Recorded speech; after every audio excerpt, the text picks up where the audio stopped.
एक बूढ़ी औरत अपने बेटे के साथ रहती थी। दोनों माँ बेटा मेहनत मजदूरी करके अपना गुजारा चलाते थे। एक बार उस बूढ़ी औरत ने सोचा कि अपने पुत्र का विवाह कर देना चाहिए और उसने अपने पुत्र का विवाह करवा दिया। उसके घर में जो कन्या बहू बनकर आई थी वो बहुत ही सुंदर और संस्कारी थी। वह रोज जल्दी उठकर भगवान शिव पार्वती की पूजा करती और कहानी सुनती। पूजा करने के बाद वो घर का काम भी बहुत ही मन से करती। उसके विवाह के कुछ समय बाद सावन का महीना आया कि क्यों ना वो मंदिर जाकर शिवलिंग की पाठ पूजा करे और कहानी कहे। अपने मन में आए विचार को उस बहू ने अपनी सास से जाकर कहा। उसने कहा, माँ जी, सावन का महीना शुरू हो गया है, क्यों ना मैं मंदिर जाकर भगवान की पूजा करूं और शिवलिंग को सींचूं। लेकिन उसकी सास ने उसे ऐसा करने से रोक दिया। उसने कहा, घर में ही पूजा कर लिया करो, मंदिर जाने में काफी समय बर्बाद हो जाएगा, इतने में तो घर का सारा काम हो जाएगा। सास की बात सुनकर वो बहू कुछ नहीं कर सकी और उदास होकर घर के काम में लग गई। अगले दिन बहू जब कुएं पर जल भरने जा रही थी तो उसने देखा कि गांव की कुछ लड़कियां पूजा की थाली सजाकर मंदिर की ओर जा रही हैं। उसने उन लड़कियों को रोका और पूछा कि आप लोग कहाँ जा रही हो? उन्होंने कहा, सावन का महीना शुरू हो गया है, हम सब भगवान भोलेनाथ का पूजन करने और शिवलिंग पे जल चढ़ाने के लिए मंदिर जा रही हैं।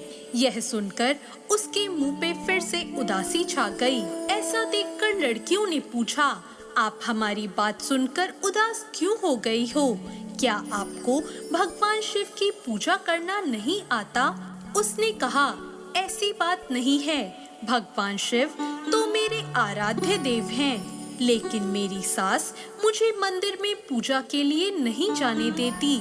लड़कियों ने कहा, आप चिंता ना करें, आप रोज इसी समय पानी भरने के लिए आया करें और जब आप पानी भरने आओगी तब हमारे साथ मंदिर में पूजा कर लिया करो।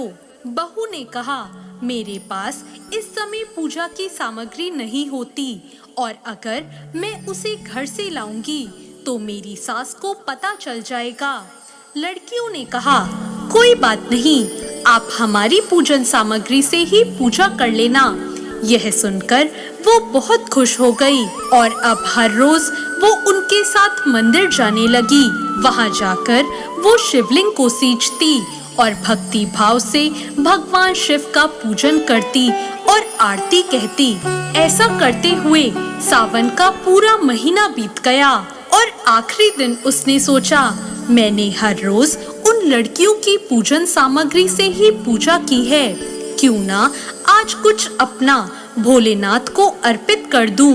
ऐसा सोचकर उसने अपनी सोने की नथ उतारी और धोकर भगवान के शिवलिंग पर अर्पित कर दी और पूजा समाप्त करके वो अपने घर आ गई। अब वो अपनी सास से नजरें छुपाती हुई इधर उधर फिरने लगी, क्योंकि उसे डर था कि नाक की नथ के बारे में सास जरूर पूछेगी।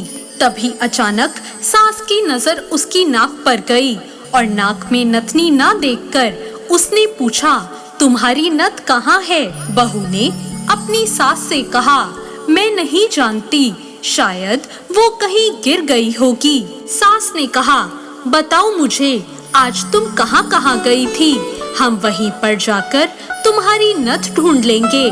बहू ने कहा, जब मैं सुबह कुएं पर जल भरने गई थी उस समय तो नथ मेरे नाक में थी, लेकिन उपले थापते हुए न जाने मेरी नथ कहाँ चली गई।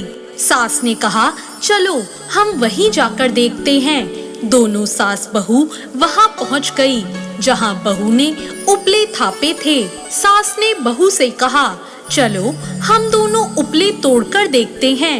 जैसे ही उन दोनों ने उपले तोड़े, उन दोनों उपलों में से उसकी सोने की नथ निकल आई। सास ने कहा, ऐसा कैसे हो सकता है? नथ तो एक थी, ये दो कैसे हो गई। फिर उन दोनों ने कुछ और उपले तोड़े और फिर उनमें से भी सोने की नथ निकलने लगी। ऐसा करते करते हर उपले में से सोने की नथ निकलने लगी। यह देखकर सास घबरा गई और उसने बहू से पूछा, ऐसा कैसे हो सकता है। बहू ने कहा, माँ जी, ये भगवान भोलेनाथ की कृपा है। और बहू ने सारी बात अपनी सास को बता दी। बहू ने कहा, मेरी एक नथ के बदले भगवान शिव ने आज मुझे कितनी सारी नथें दे दी। अपनी बहू की बात सुनकर सास बहुत खुश हुई और उसने कहा कि अगर सावन में स्नान, दान और तप करने का इतना ही फल मिलता है तो अगले वर्ष से हम दोनों साथ में भगवान शिव की पूजा किया करेंगे। और अगले वर्ष से सावन आते ही दोनों सास बहू पूरे नियम के साथ भगवान शिव की पूजा और कहानी करने लगे। उन दोनों पर भगवान शिव की बहुत कृपा हुई। उनके घर में धन के भंडार भर गए और उसकी बहू को एक सुंदर पुत्र की प्राप्ति हुई। जैसे भगवान भोलेनाथ ने उन पर कृपा करी, ऐसी कृपा भोलेनाथ सब पर करें। आप सभी को सावन मास की हार्दिक शुभकामनाएं। ये कहानी आपको कैसी लगी कमेंट करके जरूर बताएं और